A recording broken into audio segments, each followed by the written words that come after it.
After the Artemis II mission was successful, the Integrity shuttle or the Integrity pod had landed in the ocean, and those astronauts were rescued. They conducted a press conference, and Commander Reed Wiseman said that all four of them agreed pretty quickly that there were two things they knew they had to do when they realized that not only were they safely on board this ship, but now the vehicle that they re-entered the Earth's atmosphere with was also on board that ship. It was being carried safely back to shore. What they said was that we first want to go see the vehicle that brought us home safely. As an act of gratitude of sorts, but also as scientists, we want to see how it held up. We want to see what we can learn from it. But then there was a really heartfelt, incredible moment next when he said the second thing. He said, we learned also that the lead engineer who was over the pod and over specifically the heat shield on the bottom of that pod, he was on board. So the first thing we needed to do was go see the pod, but the second thing was we needed to go hug that man's neck and tell him thank you. Because he realized we were only able to survive such intense forces and intense heat because of his work on the Integrity capsule. The reason that's so important is because of just the simple science behind it, the physics. They're traveling some 25,000 miles per hour as they enter the Earth's atmosphere. They're facing temperatures at up to 5,000 degrees. And this was the second Artemis mission, right? Well, Artemis 1, some 4 years ago, had some pretty significant, scary breakdowns on the heat shield. They attempted a new strategy of entering the Earth's atmosphere. They're going to turn into the atmosphere, then skip back up to let it cool off, and then re-enter. What they found is that allowed some cool gases to get underneath the tiles. And when those gases hit that 5,000 degree point in the re-entry, it began to explode. And so there were 100 different pressure points that exploded on the first one, which was unmanned. Well, if you've seen that on the first one, and now you're on board the second one, what are you thinking, right? Well, they changed the strategy. They said, we're going to go back to the old way, just one entry, one fell swoop, if you will, instead of trying to bounce it out. But that meant higher temperatures. That meant longer duration, more discomfort for the crew. But it was all successful. And so they were extremely grateful to Luis, the head of the team, and the team as a whole. And thinking about how important and virtually it's necessary that whatever vehicle we take into space has to have a way to deflect the heat on its way back in. It was true for space shuttles. That's what happened with Columbia and its disaster. It did not bear the heat properly, and it all came apart. If we're going to go out there, we've got to be able to handle the heat on the way back in. Well, those tiles are highly sophisticated tiles, and they deflect and absorb the heat so that the heat does not tear the capsule apart. It handles heat that really no created thing should be able to handle, but we've figured it out. It's a powerful thing that we've accomplished in humanity, yes. But maybe it's a helpful illustration for us to see Matthew's thesis statement for the section we're going to read over this morning in Matthew chapter 8. The ability for Jesus to come, 100% God, 100% man, and absorb and deflect, take on the most debilitating aspects of living as human beings. If you're there in Matthew 8, I want you to rewind 2 verses to the very end of Matthew chapter 7. We're so grateful that you're here this morning. We're grateful for guests. And we're grateful for several who are back because they've been sick and out with us or recovering. And it's such a joy to see you today. And what a pleasure it is to worship God together. And even on that note, what a pleasure it is to study a few texts where we see the power of Jesus making people whole, healing them from sickness. Matthew 7, look at 28. This is immediately following the Sermon on the Mount. When Jesus finished these sayings, that's a repeated theme in Matthew.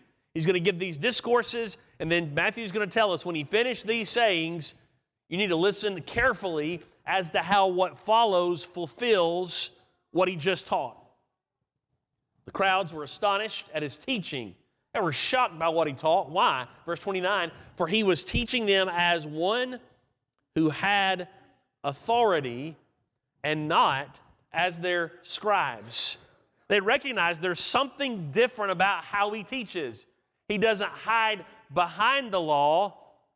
He teaches to a strict, high standard, and he respects the law even more than they do. They recognized there was something different about what he taught and how he taught it. Well, that's a key theme throughout the next several passages. Authority. And how is Jesus' authority different from any religious authority of the day and that had come before him? You think about that key word of authority. It's one that's used quite frequently in the New Testament. And the way the first century audience would have generally heard the word was, who has the most freedom in any given room or any given context? Well, that's the person who truly has the most power. It's not merely brute strength, it's not merely position, but it's who has the most freedom of choice, and thus the rest of the room is going to answer to their freedom of choice. That's the background of how they perceive authority. We can see a lot of overlap even in our own senses of it.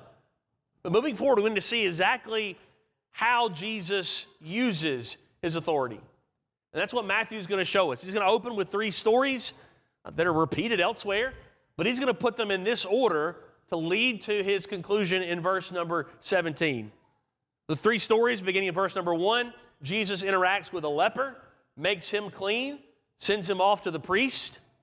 The second interaction is with a centurion, a Roman centurion who has a sick servant, and he's going to speak in order to heal that servant. So he's using his authority in that way. And then he's going to have a small, kind of intimate healing of Peter's mother-in-law. The final description at the end of the chapter, end of the section, verse number 14. And then great crowds are going to come to him. And it's with those great crowds in mind, I want us to listen to the end of our section. So you've read at the beginning of chapter 8, verses 28, 29 of chapter 7. Now look at verse 17, 16 and 17 of chapter 8. That evening they brought to him many who were oppressed by demons, and he cast out the spirits with a word and healed all who were sick. This was to fulfill what was spoken by the prophet Isaiah. He took our illnesses and bore our diseases. So all of these stories have been building together for Matthew to be able to once again say, this fulfills what God had said long ago. Some 600 years or more before Jesus, Isaiah had recorded these words in chapter 53, and Matthew's telling us, you have this king of a new kingdom. You have the Messiah coming. And when he came, he absorbed, he took on illness and disease. He didn't simply heal it, he healed it by taking on what it meant to be human. And so think about this in terms of the leader of a kingdom, a king. It's not uncommon for a king to come into a new area and say, I'm going to take this and take that. These now belong to me. I'm going to take your possessions, they're going to become mine. I'm going to take your land, it's going to become mine. Jesus comes in to this world and he takes. But what does he take? He shows his own righteousness because he does take from us as suffering and vulnerable human beings. He takes the very things that cause that suffering and weakness. He's absorbing into himself the sources of our pain so that we can then be freed from them in order to live out the righteousness that he himself was living and that God has made available to us. Let's go through and see how he begins to do that. Chapter 8, verse number 1. How does he use his authority? Well, he touches the untouchable. When he came down from the mountain, great crowds followed him. And behold, another favorite word of Matthew's, behold, look here, a leper came to him and knelt before him, saying, Lord, if you will, you can make me clean. You can make me clean. Jesus stretched out his hand and touched him, saying, I will be clean. And immediately his leprosy was cleansed. There was no more debilitating disease in this time than that of leprosy. And it contained a wide range of types of diseases, but the protocol was always the same. It was separation. And the longer the separation went, the more understood it was, well, this is a more severe case. If it went away quickly, then you got to be cleared and come back to your family. Well, then obviously it wasn't a severe case. It wasn't a highly deadly form. I want us to just notice quickly that for a disease that would have been seen with so much fear, a disease that was a skin disease, it was at least manifested on the skin, Jesus did not have to, and yet he chose to touch. The average person did not want to be in the presence of a leper, much less bump up into him, run into him. Jesus went out of his way to touch him in order to heal him. When Jesus has to send word back to John in Matthew 11, John's discouraged, he's in prison. Remember, Jesus tells John's friends, here, tell him this: the blind receive their sight, the lame walk, lepers are cleansed, the deaf hear, the dead are raised up, the poor have good news preached to them. Leprosy is listed in a group of several other ailments there that all have something in common: blindness, paralysis, leprosy, deafness, death. None of those could be effectively healed or treated by the best medicine of that day. If you were truly blind, you would stay blind. If you were truly deaf, you would stay deaf. If you were truly lame, you would stay lame. If you had these debilitating forms of leprosy that kept on lasting, you were cut off and no one could heal you unless it was by the power of God. So that's why to John the Baptist, Jesus sent proof he was the Messiah, reminding him the things that only the Son of God could do are happening. Well, you see that happening early on in Matthew's orientation of this section, the opening chapter, or opening section of chapter 8. He entered the world of this disease that otherwise could not be healed.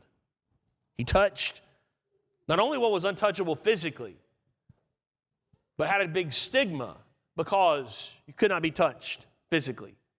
We went through this several years ago with the COVID epidemic. I don't want to be in the room with anybody who might have a slight cough in case they might have COVID. Some of us, maybe unwittingly, were hurtful to the degree we went to that. But you think for centuries, thousands of years, how leprosy was viewed in a similar way. Here he is in Jesus' presence, and Jesus not only entertains him and has a presence with him, but he touches him. Some of the things that we allow to enter our hearts and our lives do separate us. They cut us off from society, if you will, or from a community standpoint. And yet Jesus offers to touch. Jesus offers to enter our lives, touch us when we are at our most untouchable. But likewise with this leper, consider that he also cleanses the contaminated. Look at verse 4. Jesus said to him, "See that you say nothing to anyone." There's a time and a place for Jesus to unveil the truth about his deity. But listen to what he says. "But go, show yourself to the priest, and offer the gift that Moses commanded for a proof to them." This instruction was key. You'll notice that in the verses we read a moment ago, leading into verse 4, the word clean has been referenced 3 times. The man doesn't say, "You can heal me." Jesus doesn't say, "Be healed." Matthew records that his leprosy was cleansed, not merely healed. See, there was this extra layer to this disease of leprosy, that not only were you sick, but everybody knew you were sick, and you were ceremonially, theologically unclean. You couldn't access God. You couldn't access God's people. And so not only did you need to be healed of your physical disease, but you needed to once again experience ritual cleanliness. So Jesus cleanses him of his leprosy and has him to go fulfill the expectations of the law in regard to that cleanliness. Now, there's a lot of speculation about how many times the priest had seen cases where they cleansed people after having leprosy. But make no mistake, whatever priest was on duty that day would have seen something that no priest before him had ever experienced. They would have been tracking and knowing, hey, here's where these lepers are, who's had it, how long they've had it. They would have been keeping those records. And this man, they would have looked at his case and almost certainly thought he was supposed to have this for life. He was supposed to die from this. And now he's back. And it's not as though it progressively got better and he overcame it over time. But he's immediately and fully cleansed of it. You'll notice there's a difference. Look back at verse number 4. Go show yourself to the priest, singular. Why? That this may be a proof to them, plural. Jesus wants the man to be cleansed and cleaned so that he could re-enter his family and re-enter his job life and all these other expectations. And there's also the expectation. The priests, the religious leaders, the ones who are going to eventually keep begging for signs. Here's a sign. A man who's been cleansed immediately of a debilitating disease that the law actually prescribes something to do about. Listen to Leviticus 13. This is 45 and 46. The leprous person who has the disease shall wear torn clothes, let the hair of his head hang loose. He shall cover his upper lip and cry out, unclean, unclean. He has to identify himself as unclean. He shall remain unclean as long as he has the disease. He is unclean. He shall live alone. His dwelling shall be outside the camp. So when he heals the man of his leprosy, he touches him, he shows compassion to him.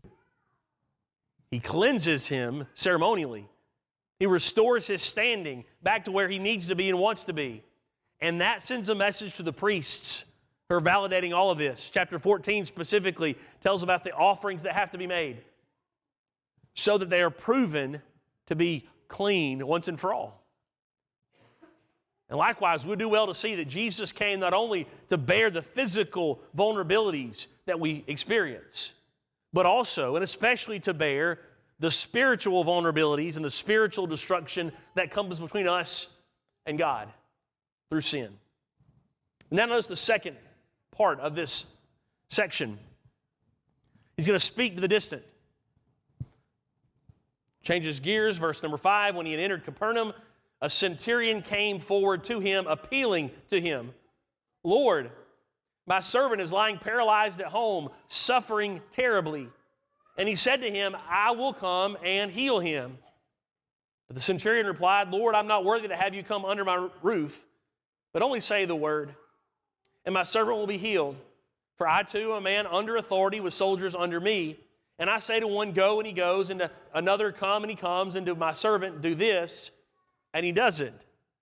Now let's skip ahead over Jesus' response to the centurion for a moment and look at how it resolves. Verse 13, to the centurion Jesus said, go, let it be done for you as you have believed. And the servant was healed at that very moment. Centurion is in Jesus' presence, but the servant is at a distance. And Jesus speaks and covers that distance such that the man is healed at the moment Jesus said. So you see a powerful display, both ends of the spectrum. Jesus can touch the leper, heal him immediately. He can speak a word, and at a great distance, the servant is healed immediately. And in both cases, he's giving tremendous compassion upon those who are suffering. Jesus is showing that the power of his word is such that the diseases, the infirmities of this life still answer to him. His authority is over them. And thus when he speaks, they must listen and they must obey. You know what's beautiful about the centurion's response? Jesus is going to praise him for this. But I'm quick to notice that he understands Jesus' authority. It's the only time the word authority is used in this passage. I too am a man under authority. But notice before he gets to that explanation, he first says, I am not worthy to have you come under my roof. I've been slow to see this part of the centurion's understanding. The centurion understood that the diseases answered to Jesus. He understood that Jesus had authority over him in that respect, in a theological sense. And thus his initial answer actually shows that he understood grace and compassion. I'm not worthy to be in your presence. I'm not worthy for you to enter my house. I understand the difference in Jew and Gentile, and I'm respecting that. So while he first says, I'm not worthy, he then also asks for help. So he understands grace and mercy, and he understands Jesus' authority. If we're going to follow in the steps of the faith of the centurion, we better be sure we never divorce those two components of God's love toward us. His grace, His mercy, His compassion on one hand, and His truth and authority on the other. The centurion understood both. And that's what drew him to Jesus and then drew him to ask. But then notice what Jesus does say. When he gives his response to the man's response, he's going to show us that in his authority, his love and compassion, he's going to welcome the excluded. Back to verse 10. When Jesus heard this, he marveled. Jesus marveled. And he said to those who followed him, all these disciples, truly, I tell you, with no one in Israel have I found such faith. I tell you, many will come from east and west. That meant the Gentiles, not here in Jerusalem, but from all over the world, and recline at table with Abraham, Isaac, and Jacob in the kingdom of heaven, while the sons of the kingdom will be thrown into the outer darkness. In that place there will be weeping and gnashing of teeth. We might say that for this moment, the conversation got heavy really quick. You've got a man wanting healing for his servant. You've got all these other people who are wanting to have their diseases healed.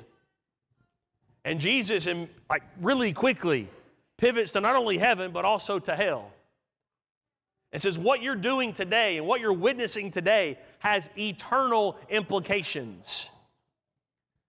And the centurion has great faith because he came and asked. He understood something about my grace.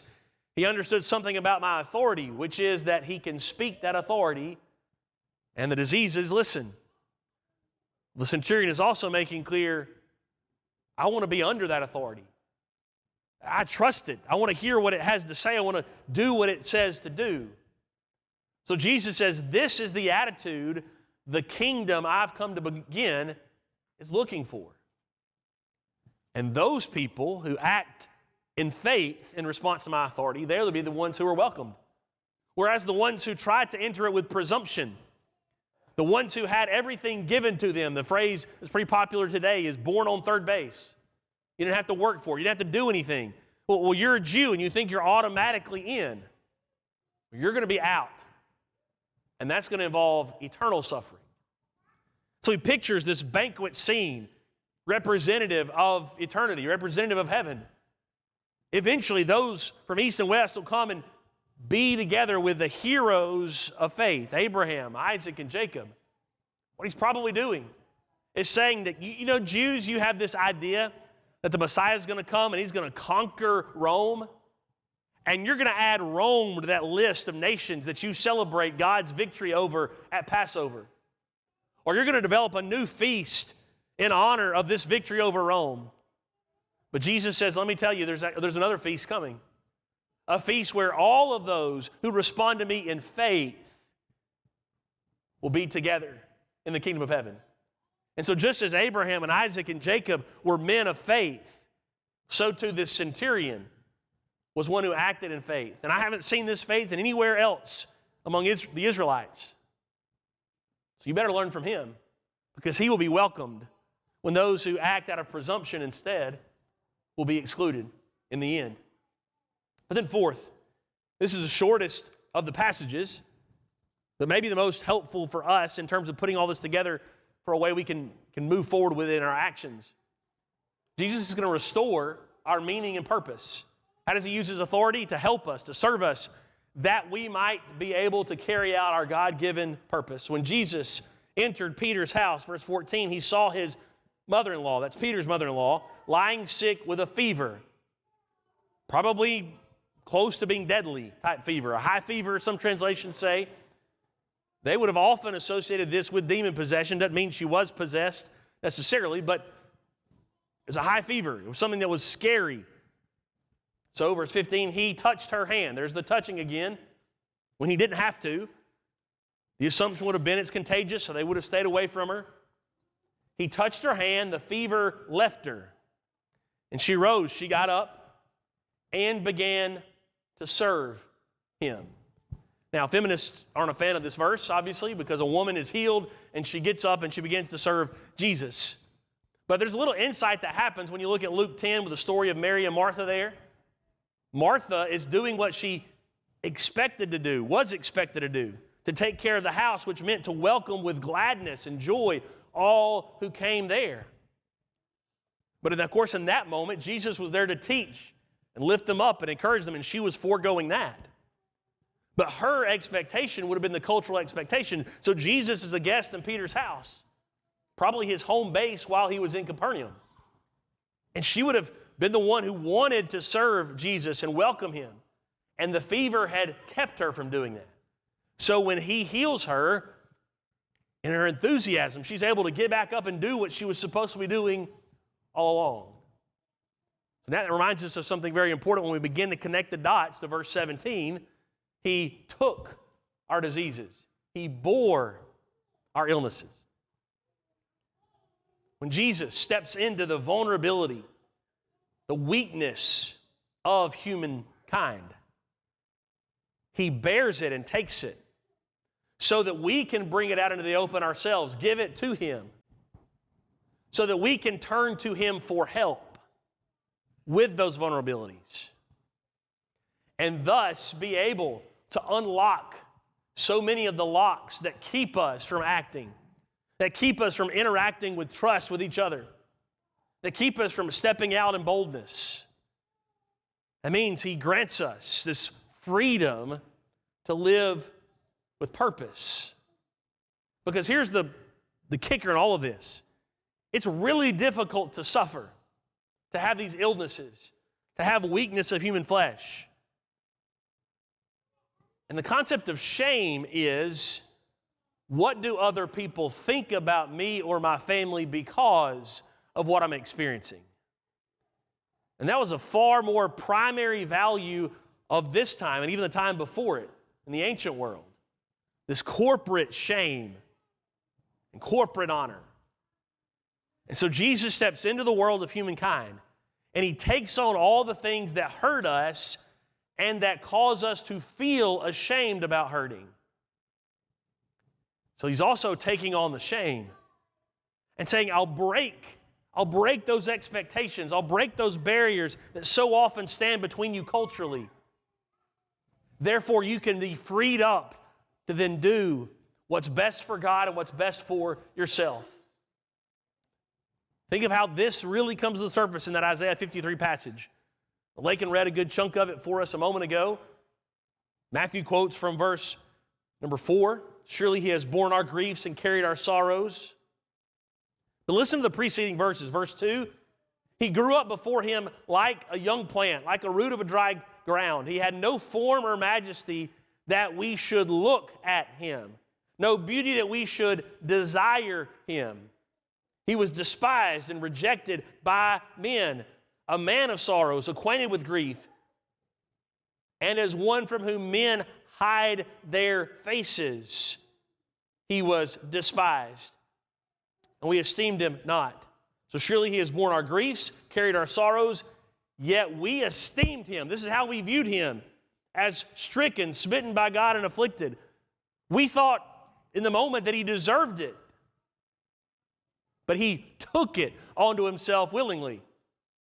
So all those phrases in the first couple of verses, 2 through 4, not only talk about the suffering of Jesus, this coming servant, but also how that suffering was viewed with great shame. He suffered so much that men couldn't look at it. They were ashamed to look at him. And yet he endured it anyway. He endured it publicly. Now, what Matthew's talking about, I don't think is directly yet pointing to the cross. It's a general description of all that Jesus did that was fully seen at the cross. But he took on all of the things that make us uncomfortable publicly. All the things that we kind of wish we could just hide and nobody know about.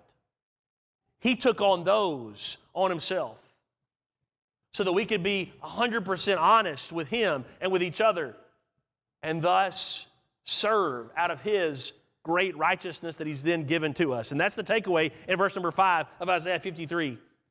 He was pierced for our transgressions. He was crushed for our iniquities. Upon him was the chastisement that brought us peace. And with his wounds we are healed. You see 3 people, the leper, the centurion, Peter's mother-in-law, they all have peace because their ways of life are restored. They no longer have any reason to fear the cultural barriers between them and other people, especially the religious people. Because Jesus took on the things that were so embarrassing, quote, from a cultural standpoint, things that were viewed as shameful. Hebrews 12, verse 2, looking to Jesus, the founder, the perfecter of our faith, who for the joy that was set before him endured the cross, despising the shame, and is now seated at the right hand of God. You want a summary? You want to be able to understand Isaiah 53 better? Think about that phrase, despising the shame, in Hebrews 12 and verse 2. He looked at the shamefulness, the humiliation, the embarrassment, and he said, that does not intimidate me. Now think about our own vulnerabilities and weaknesses. Do they intimidate us in terms of them being a descriptor of us? Jesus says, I will take them on. I'll not only take the pain, I'll take the shame that's associated with the pain. I'll absorb it. That way you can then be freed to carry out my great purposes for those in the kingdom. All right, that's what Jesus does with his authority. Quickly, what do we do knowing his authority? We do like the leper, we do like the centurion, we ask in faith. They both had to overcome great obstacles to simply approach and ask Jesus. The leper, notice, went where people were. So he wasn't supposed to do that, but he went so he could ask. When he asked, he didn't say, can you? No, he knew he could, but he asked, will you? Do you love me enough to heal me? I think that's just a powerful, powerful moment where we see how debilitating this disease could be. His conscience was working him because I've been excluded for so long, I'm beginning to doubt myself. But will you? He asked. The centurion asked. They asked in faith. Hebrews 4 connects the dots. Because Jesus can and does sympathize with us in every single moment in temptation, we can then have the boldness to approach God to ask for help in time of need. Knowing his authority is full of compassion. We ask, and we ask in faith. But then, like Peter's mother-in-law, we serve, and we serve with gratitude. We get up and we begin to carry out the tenets of the kingdom. Why have we been saved? Why have we been cleansed? Not merely to do what we want to do, but to then be able to do what he would have us to do, to serve. Matthew 20, of course, we're not going to be like any other kingdom. Those kingdoms decide power based on physical brute strength or by position. But in my kingdom, power is this, it's service. Greatness is this, it's only service. Because when I came into the world, I didn't come to be served, but I came to serve.